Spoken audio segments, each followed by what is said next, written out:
this computer. Thank you, thank you, thank you, thank you. All right. Word. Set the timer so we don't go over time.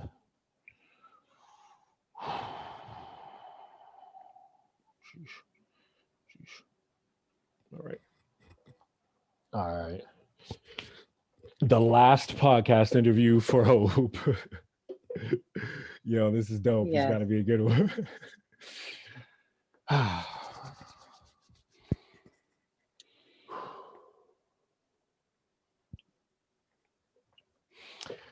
Ladies and gentlemen, welcome back to Last Stop on the D. This is the podcast for urban entrepreneurs to get their shots off and talk some shit y'all can learn from. Hello and welcome back. Last Stop on the D is presented to you by The Hood, also presented by Zoom currently, YouTube, we're on Spotify. First and foremost, thank you for listening to all the listeners and subscribers. I'm your main host, Brandon Kim, aka DJ BK Kim the Closer. I'm here, of course, with my co-host, the young King Kamal. AKA the Last Dragon. How y'all doing? Word. And Hope, special guest, super special guest, Hope. Hope, go ahead, tell them what your name is. Yeah. Thanks, Brandon, for having me. So my name is Hope Wiseman. I am the founder and CEO of Marion, Maine, which is a medical cannabis dispensary in Maryland. Lit, lit. So, Last Stop on the D is a show about urban entrepreneurs breaking down the ups and downs of their journey. And today's special guest, Hope Wiseman, I found first and foremost, I've asked her to be here because she is the youngest African American sister to own a dispensary, among many, many other things. Like Hope is dope, which is why her Instagram is so dope.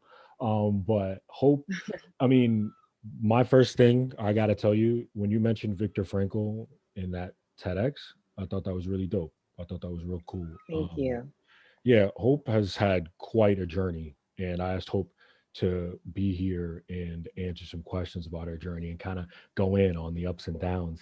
So first segment we do here on Last Stop on the D, hmm one question game. You ready? hmm One question, 5 seconds to answer it. We all answer it, but you Okay. go first. All right. hmm All right. One random question. Are you Apple or Android? I'm, I'm an Apple girl. Oh, Everything's Apple. okay. Okay. What about you, Kamal? I'm guessing you're an Android Ooh. guy. I'm on Team Android currently, but this September I'll be switching over to Team Apple when the new iPhone drops. It's just more consistent. It's more consistent. Yep. You got FaceTime. It's just better. It's consistent. Sad. It's just better. Sad. So moving right along, I learned a lot about you, Hope, even just before even speaking to you. And for the listeners, Hope like has so many interesting things about her. I want you guys to at the end of this, not now, pause and go look up Hope on YouTube and watch her speech. It was really dope. Um Hope has given multiple talks, but my first question for you, Hope, yeah, like it's not lost on me that we're in an interesting time. It's May, it's spring, it's 2021.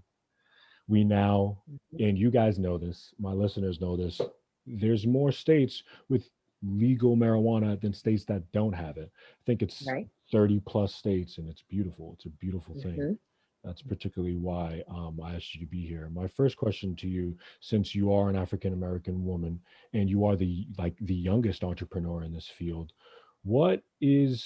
how do you think that's going to make a difference in the cannabis and marijuana industry? Yeah. Women in the space or legalization? Start with women. Yeah. So I mean, we know that diversity breeds just excellence in a business. Most businesses that are very successful are diverse, and part of that diversity is having women involved. And you've even seen companies that have more women in the suite level be more successful and more profitable. So just straight up, you're going to make more money. when you hire more women. Mm. That's first off. Second off, that diversity that a lot of women bring, just more than just their sex, it's also their experience. Like, we bring life into this world, we help maintain life in this world. Like, we can run businesses just as well as we can run our households. So I Mm. think that women in business in general is important, and as this industry is emerging and becoming what it's going to be, I believe that women should be at the forefront, and this industry has a unique opportunity right now as it's just really developing to become a staple industry for women. Yeah. Word. Word. What do you think about like, so now that marijuana is legal, we still have a lot of guys in jail Yeah. because of it. We still got a lot of people who were I actually thought it was real interesting in your interview with I forgot how to use Adeyemi, Sayun Adeyemi, and Hmm. like, yeah, a lot of people in a lot of states, shout out to my home state of Massachusetts as well. Shout out to Sayun. Um like, a lot of people have gotten in trouble in the past for illicit narcotics. What do you think should happen to my boys on the block? What do you think should happen to like all of my friends who are locked up listening? Yeah. Well, so here's my thing, and I said this before. It's really crazy to me that there are people still in jail right now as we speak for something that I do every day. Yeah. That doesn't quite make sense. And then also, there are people who are profiting off of this industry on the legal side that have literally prosecuted those on the other side Mm. previously. So I think, as we're having discussions about legalization, first and foremost, a lot of times we talk about social equity and what that means, and social equity meaning, um, giving Black people licenses, right? So the first, we need to, that's not the first conversation we need to have. The first conversation we need to have is about criminal justice reform. The war on drugs has been highlighted, and there have been people um, and states attorneys all across the US that have focused on really eradicating the war on drugs as a whole. We know that most of our prison population over the past 20, 30 years has grown from like 200,000 to 2 and 3 million. Yeah. And Yeah. most of these are Black men or Majority. Hispanic men. And that is, really disheartening. And they used the war on drugs to do this. And a lot of these are petty cannabis crimes. So the very first thing that needs to happen as we approach legalization on a state and federal level is we have to, immediately expunge all records, and we need to set free anyone and everyone who is in jail for a cannabis Yeah. crime. And that needs to be the first. We can't even talk about legalization without doing that. It's really like, how do you allow me to do something where, somebody might have had 2 or 3 joints in a car and they got locked up and they didn't have the money to post bail, and they end up Mhm. sitting in jail for 4 or 5 months. They lose their Yeah. job. Now they have this blemish on their record and no one will hire them, and, Mhm. completely disenfranchise their family. Yeah. And I think that that has to be the very first thing that we advocate for. And people like myself, that's what we are definitely pushing for as we meet with legislators Yeah. um, as legalization approaches. Yeah. Yeah. I'm glad to hear you're like meeting with legislatures. That's actually new. That's new to me. Can Yeah, you it talk was a new little to bit me about that? too before. It was very new to me before I got into cannabis. I had no understanding of the political process. Getting into this industry, especially early when I did, even now, it's still very early. Um, you have no, you have absolutely no place in the industry without having a place in the legislative process. You have to, they go hand in hand. Yeah. They're constantly, rules and regulations are constantly changing and being formed. And if you're not a part of that conversation, you're going to get left behind. So, it's not as difficult as you think to get in touch with legislators and to make sure your points are heard. Actually, I don't think I knew this before, but it's very obvious to me now, a lot of the bills that are crafted are written by constituents and then, lobbied, I guess you could say, to a legislator, and the legislator will pick that up and sponsor it and actually introduce it to the General Assembly to be voted on. So you really have an opportunity to implement things that you want in your community. It doesn't just have to be about cannabis, but Yeah. your local legislators want to hear from you. Yeah. That's That's what they're definitely the there first place for. to start. That is literally what they're here for. They are here to listen to you, hear your concerns, and make things happen for you. So Yeah. you really have a huge opportunity to influence regulations. Yeah. What was it? What was the hardest part of the legal struggle or legal process for you selling weed like legally? Like I know it's Yeah, not I think easy. I know it's more than just like a license. no, Like what it's a was the hardest part? lot. Yeah. The hardest part, I mean, it's all hard, but I'd say the application process is pretty strenuous to go through, and it's time consuming. It costs money as you're hiring consultants and getting architectural plans drawn up and all of these different things, and then you may still lose. Damn. And that's all Really? money. Yeah, yeah, it's competitive. It's Wow. competitive, and it's very similar to going after a government grant, a very, a sought after government grant. And a lot of times, especially on the East Coast, licenses that are becoming available, they're limited. It's only a certain amount of people that can get these licenses, and there's a lot of stipulations around where and how and all of that good stuff. So you're having to comply with all of that and put together the best possible package. And it can be very strenuous and time consuming, especially when it's a competition and you may lose, to put that much effort into it. Damn. So I'd say that the application process is the hardest part. And then once you win the license, it's like a whole nother level of difficulty. But I'd say that that's more similar to the typical entrepreneurship journey. Um, and of course, there are many more regulations that and red tape around my industry than a typical industry, Mhm. that make it hard as well. Like banking is a whole process in cannabis. Getting a bank that will work with you. We're not getting loans in the cannabis industry. We have 280E, which blocks us from writing off a lot of normal business expenses. So we pay taxes on almost all of our revenue. Really? Um, Oh, yeah, so a lot of cannabis companies, even if it looks like their top line is doing really well, they end up paying out all of their profits in taxes, and they are not making any money. Oh. Yeah, that was me and That's very Kamal's typical question in is this about the industry. money So too. it's hard. Jeez, Hmm. that's sad. I'm sorry. Can you they please bleed you out. spend all your money on taxes? Pretty much. Oh, Yeah.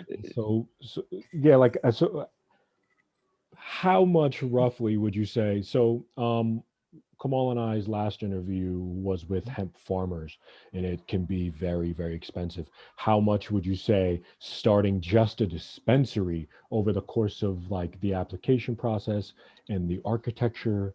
What is that like? Mhm. Do I need to be Mark Cuban? Do I need to be Jay Z in order to have Not like Jay-Z, Mark 500K to Cuban, but 200K? like, yeah, I'd say going through the application process, that's like 100 to half a million, depending on how how deep you want to get in that. And I'd say, as far as like after you win the license and getting your building built out and your opening inventory and hiring your first few employees and all the software, I mean, you're looking at least a million and a half investment, to get those things up and running. Yeesh.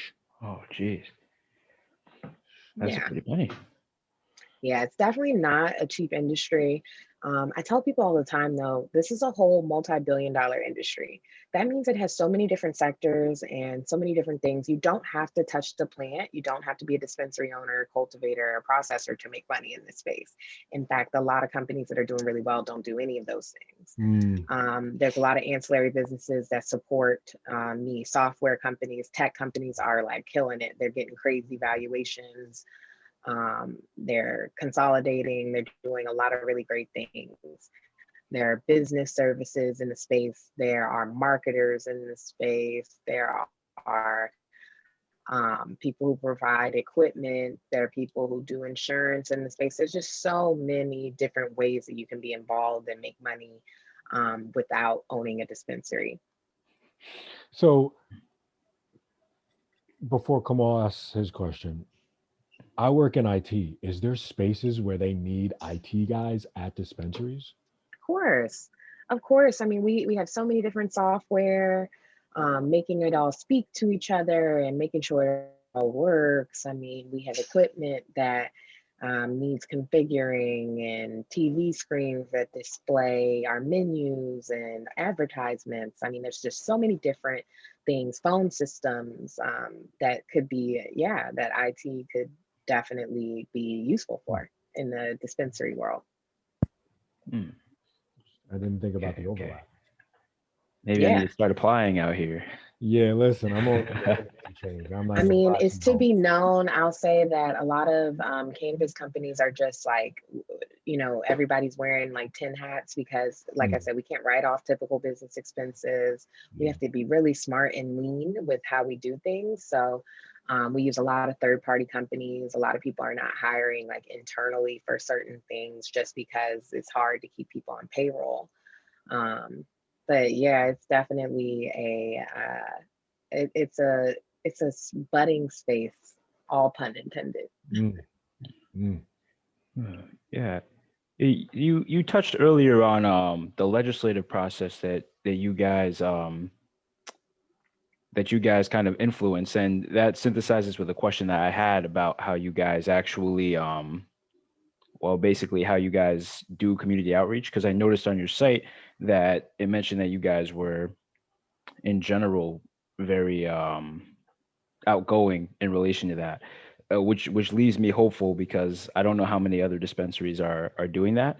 Yeah. But what pieces of legislation do you think would make this process of getting your dispensary going, making more profits and a better bottom line? What do you think needs to change as far as that goes? Because I know it's still a process; it's all very new, in a sense. But Yeah. Well, the first is at the state level, there was a bill to uh, remove 280E restrictions, at least at the state level. That did not pass this year. I think something like that would be very helpful to businesses here. Additionally, it would allow for banking relations to be considered too. So at the federal level, there's a bill called the Safe Banking Act that would essentially allow for us to have typical banking relations, because right now most banks that are federally chartered cannot work with cannabis companies, cannot and will not. So we Mm, can't open bank accounts there, which makes it very difficult. We can't use payment processors. The Safe Banking Act would allow us access to payment processors so we could use debit and credit cards, because right now they have cashless debit solutions, but not credit. You can't use credit in a cannabis company. And if you are, they're probably doing it, not, I don't want to say illegally, but they're deceiving under the table.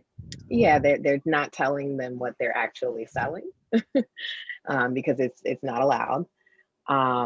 But I'd say, um, safe banking would do a lot for the industry. It would allow for us to think like a normal business, and also for banks to consider loans and other things, because right now, we get like loan shark rates when we're trying to borrow money from a debt perspective. So that leaves us to almost always giving up equity to take in money. It makes it very difficult to scale.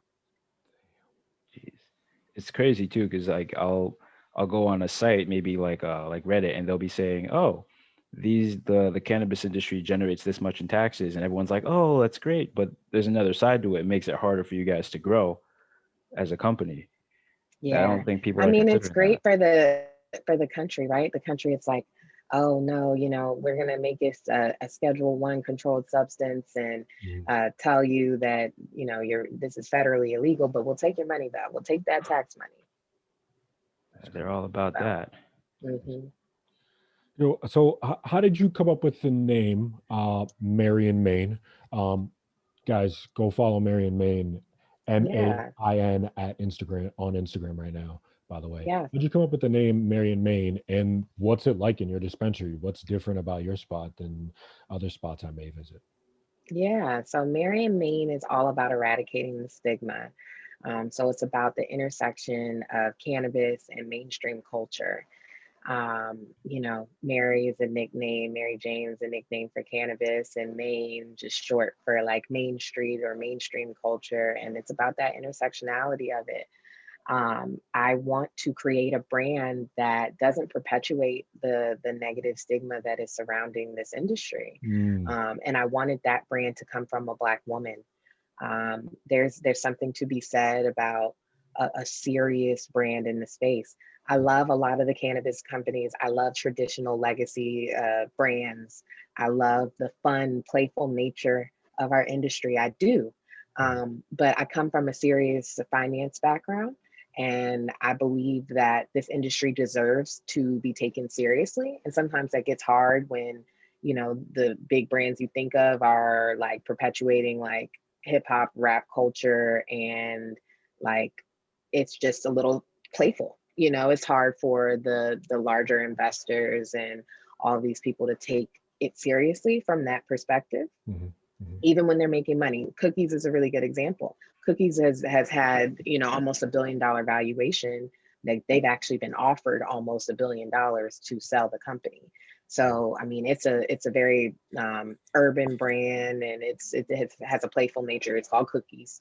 Um, but they are not, they've been doing really well. So I'm not saying that it doesn't work. Like I said, I love that. I love the traditional. I, I really understand cannabis culture and like where it's come from on the legacy market. But Right. Marion Maine is really meant to bring sophistication into the space, and bringing that sophistication from a Black woman, I thought was really important. Yeah. Word. Word. So, pardon me for just looking at my phone. I have to give you a question from the audience. Okay. We got a special question from somebody, and I'll tell you who it's from after. But Okay. the question is, what about the weed making process will change, or if anything, become safer now that it's legalized? Yeah. So, that's why I tell people all the time, purchasing from a legal market in a regulated dispensary, you're sure that your product is, it's been tested. You can see the test results. You can know exactly what is in your cannabis versus when you're buying it off of the legacy market. I'm not saying they're not really great growers and cultivators and manufacturers on the legacy market. There are. However, you don't know exactly what's in that Mm, cannabis. You don't know how it was grown. You don't know any of these things. When you buy in a regulated market, you know that all of these things have been vetted and controlled. They also have restrictions on the type of pesticides you can use and a lot of different things. So you just know that your product is safe. And I tell people all the time, I mean, I'd rather be safe than sorry. You hear about people smoking things that have been laced, or maybe you're smoking molds or yeah. whatever it may be. You won't even know. And a lot of people don't even know how to inspect their cannabis to see. You can physically tell most of the time, if it's been grown with something funny, or you can taste it as soon as if you smoke If you hit it. with papers or something, you can taste it. You can go like, this doesn't taste quite right. And it might Right. have been sprayed with pesticides right before because it had a whole outbreak of mites or whatever Yeah. it is. Or So aphids or whatever those things are. yeah, I mean, all different types of things happen to I mean, it's really a plant and it's a Yeah. weed, Yeah. So at the end of Yeah. the day, like all types of things happen. And just a regulated market is just you're sure your product is safe. They will not allow product on the shelves that is not safe. Yeah. So our So first episode in the Stone Zone series kind of covered some of the cultivation, and we talked about pesticides and the kinds of things that pop up on weed plants somehow, and like how to kind of get rid of it. It's very interesting that you mentioned that because yeah, anything can happen. And the one main takeaway from that, just to piggyback off what you were saying, was that no matter what, plants die. Like so, if you have yeah, 6 plants, one of them's gonna die. Just get ready for it. I thought that was, definitely. I thought that was funny. I thought that was funny what he said. Do you agree?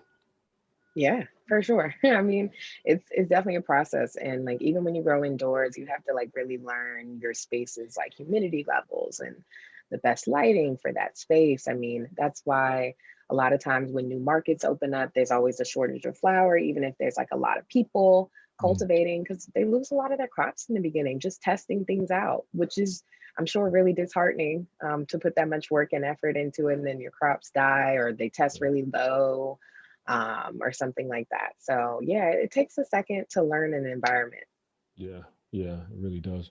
But before we move into our next segment, quick shout out to all the growers right now. And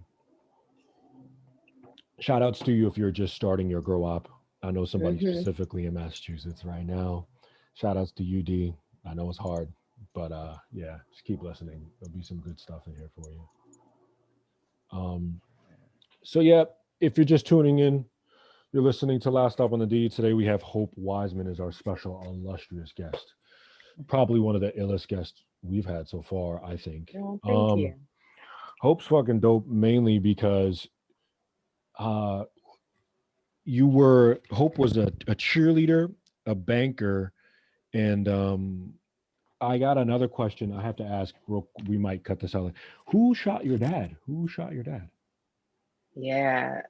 So that was one of my neighbors, actually, one of my Oh, neighbors' neighbor. children. Yeah. Yeah. It was he had mental issues and it was like a big thing. Yeah, it was crazy. I grew Crazy. up in a really nice neighborhood. But yeah, it's just unfortunate circumstances, but he is alive and well today. Word. Hope's TED Talk briefly touches on that. So I urge you guys to go and listen to that. And Hmm. I'll have you guys know Hope's father is alive and well. I'm sure she'll tell you. And yeah, that turned into purpose. Tragedy can turn into purpose. Yes, it can. I've witnessed it myself in this pandemic. It felt tragic. And it Yeah. also, I feel like, has come into a place of purpose. So, out of all of these things that you've done, Hope, it's amazing that you even like I'm 34. I just turned 34 2 weeks ago, and I have not done all of these amazing jobs that you've done. Well, thank you. When you were talking about being an investment banker and then being a cheerleader, and then Ryan was telling me about some of the pageant stage. Shout outs to Miss Black America.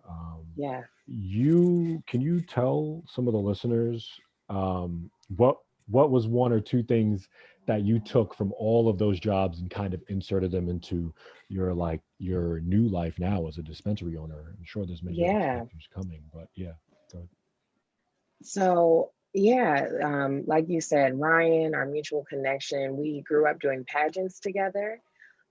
Pageantry, I believe, has played a huge role in my life, in my adult life, and that's because it taught me really how to, put myself out there and be okay with being judged, and learn who I am.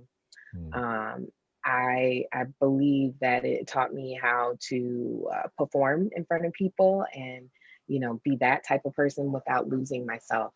So I believe that Ryan could say the same. It taught us very like hard skills as well, like public speaking and keeping up with current events and the importance of community service from a young age, mm, which allowed me to be able to multitask pretty well as an adult. So I'd say that about pageants.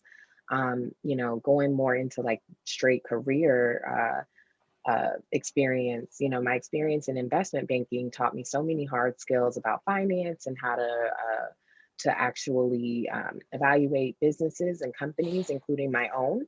mm, Taught me how to build financial models and things that I use on a daily basis to run my business. oh, wow. And from a soft skill perspective, it taught me hard work and how to pull all nighters and, Mm, how to interact with people with a lot more experience than me, mm, and how to interact with older white men and mhm, not be intimidated or yeah. just so many different things. So, that has really translated so much into my career now. As far as like cheerleading and things like that, a lot of those things were just like extensions of my childhood and ways for me to continue to nurture who I really am, even as an adult. Mm, Um, and I don't believe in being put in a box. Like, I don't believe that I can't be a pro cheerleader and an investment banker. I have been both at the same time and apart. And I am now an entrepreneur and I write the story of my own life. I have no, there's no box that anyone can put me in at this point. And I really love that. I love that I've created that space for myself. And I don't believe entrepreneurship is for everyone. Some people like the structure a little bit more and some people need it. I also believe that there is a stairs, there's stairs that you take to this process, and some people on your way, entrepreneurship early on in life may not be it. You may need these hard skills and to build these habits over time and build experience and resources over time before you take that leap, yeah, if you ever do. I'm not saying I don't think it's for everyone. I think it yeah. works well for me. I believe that I am built to build businesses. Doesn't have to just Mm, be in cannabis, but this is my thing. It's what I'm good at. And I am a leader and I'm comfortable there. I don't know if everyone, I think everybody wants the title because it seems glamorous, but I'll yeah, go ahead and dispel that. It's not glamorous mm, at all. It's very difficult and it's heavy. It's heavy to know that you're responsible for people eating. It's mm, heavy. It's definitely not something I glamorize or make seem like everyone should be doing it. I know we have this like hustle entrepreneurship culture and all this stuff right now, but yeah, it's not for everybody. yeah. And it's not going to work out for everybody. It's not for the tryhards. You guys settle down, you guys. Right. Word, Totally. word. Yeah. Um, word. Let's Not think for the about faint that. of heart. Yeah. I think Kamal's got one for. Oh yeah. Um. Hmm. So that being said, since being an entrepreneur definitely isn't for everybody, even though America is always like, oh, be individualistic, forge your own path. What besides like what you said about like, okay, build up your soft skills, build up the resources. Are there any? Is there like one specific nugget of advice you give somebody like starting their journey? You know, In not entrepreneurship. yeah, in In general. entrepreneurship and in cannabis entrepreneurship, because my last two interviews for sure would love to hear a piece of advice from you, the hemp Yeah, farmers and the dispensary workers. definitely. So I'd say first in entrepreneurship in general, I'd say really understand the industry that you're looking to get into. I think too many people jump out there and they don't really know um, their competitors. They don't really know the space that well. They just think, oh, I can do this because I like this. Just because you like something doesn't always translate to purpose within your career. So I'd say to really understand those two things and understand what you genuinely like and why you like it. Is it just a hobby or is it something that you can monetize and make money from? The best of both worlds, of course, is to take your hobby and make it something you can monetize, but that sometimes that makes your hobby not fun anymore. Yeah. So I'd say to really get clear on that, just in general with entrepreneurship. And then specifically in cannabis, I would say that the most important thing right now is kind of what I said earlier about the fact that regulations are being developed, and rules and processes and the different things that are even legal to do in this industry are being developed. So be a part of that conversation and help to craft regulations that are around your dreams. Because right now, like a lot of people have aspirations to do things that literally aren't legal. Yeah. Yeah. So I would say to be a True. part of that legislative process, Yeah. because now's the time. And once these laws are made, it's over. Yeah. That's going to be the governing law. So Set we in have stone. to make sure it is what we want it to be, and also that it is as inclusive as possible. Yeah. Yeah. Yeah. Talk Mhm. to your local legislators, people. Word. Yes, please. Word. Word. Word. What, like, so you already explained like all these good things that you were able to take from your other chapters in your life in the took things from those chapters of being an entrepreneur and being in the patent Mhm. system and being a banker and being a cheerleader, and took all those strengths and inserted it into your chapter of being a dispensary owner. Um, uh, Real quick, do you just grow and sell, or do you just sell? You just have a dispensary? We're just retail in this moment. Okay, got you. My question to you was going to be like, yeah, out of up to date. So since you started this business and it's become very successful, I've seen a lot of your posts. I haven't seen all of them. I haven't like looked at everything. I like to kind of, hear from, the source. I have the CEO here. What Yeah, since you've started, what's been the toughest thing? What's the hardest thing? What's the low point? And then what's like the high point? Like, Yeah. is your blue dream popping? Are the customers always looking for a deal? Is like, do you have real sour D's? Because a lot of cats don't be having sour D's out here, at least in Brooklyn. It's kind of annoying, to be honest with you. Well, I say the highlight of it all has been, opening the store in my hometown, and just seeing people be so excited to have access, legal access to cannabis. They don't got to go to mow on the corner anymore. They don't have to be confused when they tell them that it's sour diesel and it's not. Yeah, They get to check it out and have options. So that's been really exciting, and also seeing a lot of people. I'm in a medical state right now. We'll probably go adult use in the next 2 years. But it's medical right now. So we genuinely have a lot of people that are using cannabis for medical nice, reasons. So I've seen people have much better quality of life coming through nice, our store, and that's really exciting as well. nice. Um, and like I said, I'm not a cultivator myself, but we work with some really awesome cultivators in the state of Maryland that cultivate really cool strains. Some that we know, yeah, we get sour diesel in all the time, and it's great. And they have a lot of really cool proprietary strains as well that they're producing in the state of Maryland. We're bringing some more well-known brands into the state, and it's really just expanding. So I'm excited to see the process of where Maryland will be in the next, 3 to 4 years. We've surpassed $1 billion in medical sales since we started. So it's really exciting to see. Word, word. What's the worst?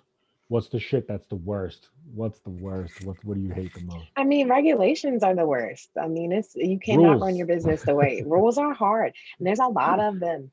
Not all of them even seem to make sense. We have tracking software that we have to use, and inventory is difficult in the cannabis industry because there's so many SKUs, and you have to keep up with batch numbers because if something is recalled, anything that was made from that batch, it doesn't have to be necessarily the same Damn. product, but like that batch, you have to be able to pull that off the shelf. So just a lot when it comes to inventory and just the regulatory environment in general in cannabis, because it's like literally always changing. You might have to implement a new process in your business overnight that you didn't even know was coming. So that's been difficult to navigate, but nothing has been terrible. I've really enjoyed the journey so far.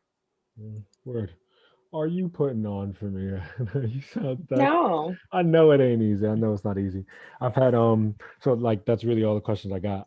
But like so the first episode, like I had two dispensary workers kind of telling us about like how it can be difficult to work for different dispensary owners depending on what type of like owner. And it's not lost on me that like you are a black woman operating in a predominantly Caucasian male space. Yeah. I wonder like yeah, like what is can I you mean, I speak to that? definitely I definitely think I prove a lot of people wrong about me. I think people Mm, underestimate me a lot. Think they can take advantage of, or they think that I don't really want to work. I mean, that's what I get a lot. People are like, "Oh, you don't want to sell your license and just have a piece of it and just kind of go along for the ride." I'm like, why would I want to do that? Like, I'm 29 and I'm at the beginning of my career. Why would I want to do that? Um, and I realized they're like, "Oh, I thought you just wanted to like sit back and be pretty." And like, I'm like, "Whoa, what?" yeah, I So thought you I just think wanted to I just, sit back and be yeah, just sit back, like go do a talk and that's it. And I'm like, I'm like, no, I Jeez. actually enjoy running businesses. I'll probably do it to look, that runs in my family. My grandmother is 86. Mm. And she owns a lot of properties in South Carolina. She's always like, I need to go check on my rent and go do this, fix that. My grandma's 86.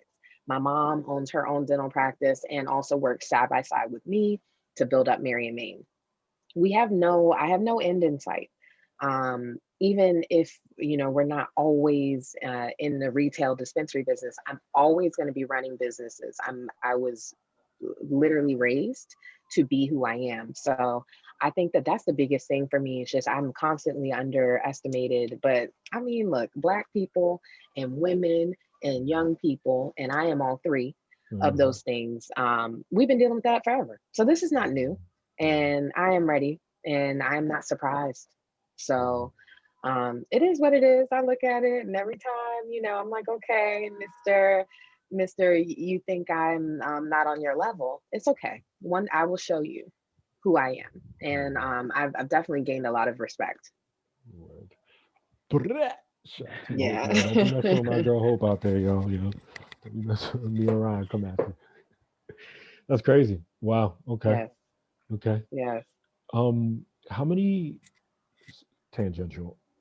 So I got a lot of friends and potentially two listeners. One I know for sure has quit smoking weed. Sadly, I'm sorry we lost real ones, but like one of them quit because their edibles were too strong. How many friends do you have, Hope, that were like, "Yo, I can't do this anymore because my edible"? Like, how many friends do you know that quit smoking weed I because mean, bad, bad? yeah. Look, I mean, cannabis is a lot, and I think we're learning how to properly dose.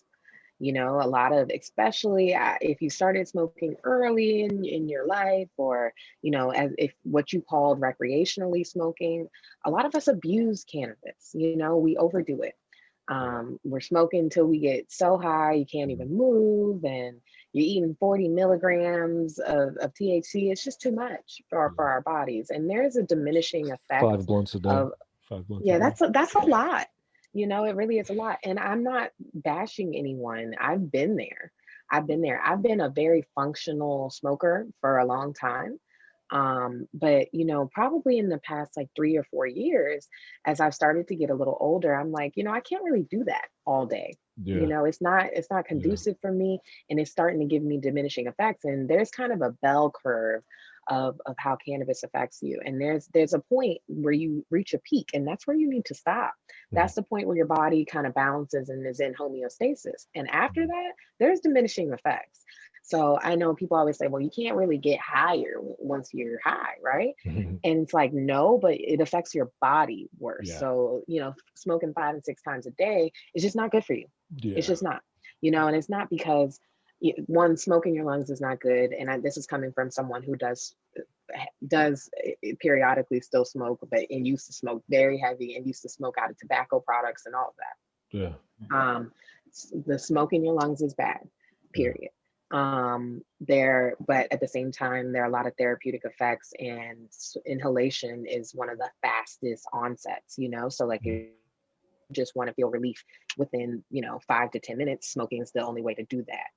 Yeah. Now there's nanotechnology where when you ingest cannabis, it can affect you faster than waiting 30 minutes to 2 hours. Like a lot of people have to when they use edibles, and sometimes it's like they'll abuse it. I Yeah. also think it's scary 30 that a minutes. lot of these edibles taste good, because it's like, this tastes good. I want to eat more.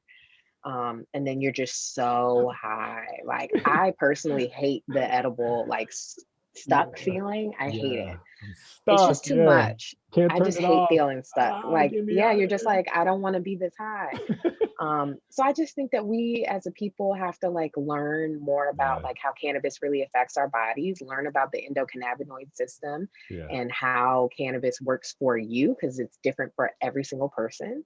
Mhm. Me and you could take the same exact thing and have completely different experiences. Mhm. So you have to really test how cannabis works for you, what dosage works for you, and why you're actually using it, so you can get the effect that you're looking for. Word. Yeah. People need to.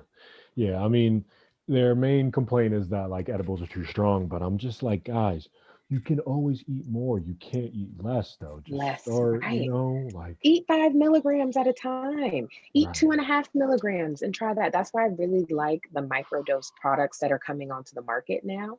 If you could take 2.5 milligrams in a small gummy and not worry about, okay, let me eat this one little piece of the gummy. If you can eat a full gummy or a full chocolate bar or something like that, that only had 2.5 milligrams, that's a little bit more effective because, like you said, Brandon, we can eat more of it, right? But we can't Yeah. eat less. Yeah. Exactly. Yeah. Mhm. All right. So that's pretty much it for like all my questions. I got a quick fast 5 for 5 segment which has nothing to do with the marijuana, and then we'll do Okay, our last words, our last signing off. I really awesome. appreciate that, by the way. Um, No problem. my boy smokes 5 blunts a day, and shout outs to my guy. I won't say his name. He gives people jobs for a living. He works in HR, and he's totally functional like that. I think his girlfriend Yeah, was like, "You should slow down." Which I was like, "Yo, at least switch to papers, my G. Like, come on, like right. all that Fronto can't be good for your lungs, fam." Yeah, So no. yeah, I mean, I'm a papers guy to be honest with you. Um, Yeah, definitely got there. Took me a while. yeah, Growing up in the papers. DMV, Yeah. like we were smoking backwoods years ago. So, you're hearing backwoods are about to get banned. So, Really? yeah, Okay. flavored backwoods. Yep. How come? It's happening from a federal level. They're banning a lot of tobacco products. So I actually think that's great for the country. We Right. don't need that. We don't Yeah. need that stuff. It's killing us. Yeah. So, I'm Especially our happy to see people. it. Yeah. Yes, it's killing us. Yeah. Yeah, no more cigarettes. All of that needs to go. Agreed. So I'm Agreed. excited. Yeah, I Agreed. I'm agree with that excited too. wholeheartedly. Yo, Hmm. Hope, what were the last 5 artists you listened to on Spotify? You have to name them in 5 seconds or less. 5 artists or five Okay. songs. I'll make it easy for you. Um, And you I was go after me. listening to. I was listening to. So I was using Apple Music. I was listening to Jay-Z and Beyonce, the Carter's album. Ari Lennox. New J. Cole dropped last night. My man Drake has been killing the game as always. And then DJ Khaled's new album. Word. Word. That's 5. That's quick. That's 5. Yeah. Um, what am I?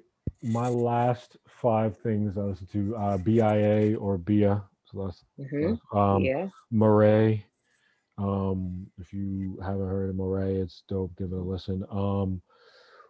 Ooh, jeez. I mean, all right. Uzi Vert, Lil Uzi Vert, and my Ratchet Side's coming out. Lil Baby has been killing the Oh, game I for me. mean, Lil Baby's killing it. He's like the hottest rapper To out be right now. honest, Lil Yeah, he's Baby. like Lil Baby and Drake are like, Yeah, who's hotter? Who's hotter? Yeah. yeah, and yeah, I gotta give it. I gotta give it to Corday. I really like YB and Corday, formerly Yeah. known I as like, YB and yeah. Corday. It's solid. Yeah, Yeah. come Super on, solid. Solid. 5 for 5. Let's go. All right. Shout out to J. Cole for that interlude. Listened to it probably like 10 times already. I haven't heard Probably it need to yet. listen to it a little bit more. Damn. Um, shoot, Melvani. Not sure if y'all heard of Melvani. No, I don't think I Um, have. yeah. This song my boys been playing on repeat. One Man Army by Melvani. Oh, Um, who else we got? Future. Yeah, Mm. I guess that's my Ratchet side. I've been listening to Future. sure. Um, yeah, man. Guess I joined jumping. Damn, who else have I been listening to? It really does get that joint jumping. So Kamal and I Yeah. are also workout partners. We work out like exclusively to like Future and Lil Uzi Vert. Gets the Yeah. I energy mean, up. look, Future is he's hype beast central. Future like knows So who he toxic. is and like owns it. He totally owns it. That's one thing I'll say about him. I'm like, wow, never met someone that like understands his toxicity and like embraces it so well. Toxic masculinity. He's the worst, but he like totally knows it, and he's like, you either love me or not. You love me, you hate me. Shoot. Oh man. Last two, Jitty Jid from Dreamville and Drake, even though I'm loath to admit that, but yes, Drake too. Yeah. Everyone who says they don't like Drake, I'll be like, you go on their most listened, and it's like 3 Drake songs. Yeah. Everybody loves Oh, Drake. Oh, I can't believe I missed this one too. Catronata, that's 6, but Catronata, of course. Catronata's that one. Catronata's that one. All right. So that concludes our interview. Um, let's see. DJ BK Kim, the closers. Last words for the day are drink more water. Yes. Drink more water. Drink more water. Drink more water. Um, thank you, CB, for your advice. Thank you, Double R, for the plug. Special shout outs to JK. Um, and yo, a special shout outs to Kamal. Thank you again for guest co hosting again. I really appreciate you, dog. Yeah, man. Thanks for having me. Of course. Yeah. Hope, Yeah. what's your last word for the listeners? If anything, give them any random something. My last word is think outside of the box, and you can be whatever you want to be, any version of it. You can be that. So do what makes you happy. Yes. Yes. Do what makes you happy. I'm gonna see if I can make Yeah. a Bodega Boys sign for that for your episode. Like, do what makes you happy. Yes. That'd be nice. Shoot. Nice. Yeah. If I have any last words for the day, it would be listen to the positive voice in your head. Tell the negative voice to shut up. Yeah. That's all. That's all. Lit. Lit. Hmm. Word. Thank you so much for listening to Last Stop on the D. It's your boy Brandon. Stay tuned. Next month we got Everything some for me. episodes. Some episodes. Yeah. Hope. We got episodes on activity and being more active next month. Stay tuned. Hope. Thank you. I don't even put all the video up. I just take like clips. By the way, just so you know. Okay. No problem. Unless you want me to air the whole thing on YouTube. Whatever you'd like. Do you care? Or no? No, I don't mind. Yo, so let me just pause. Let me pause. Stop there.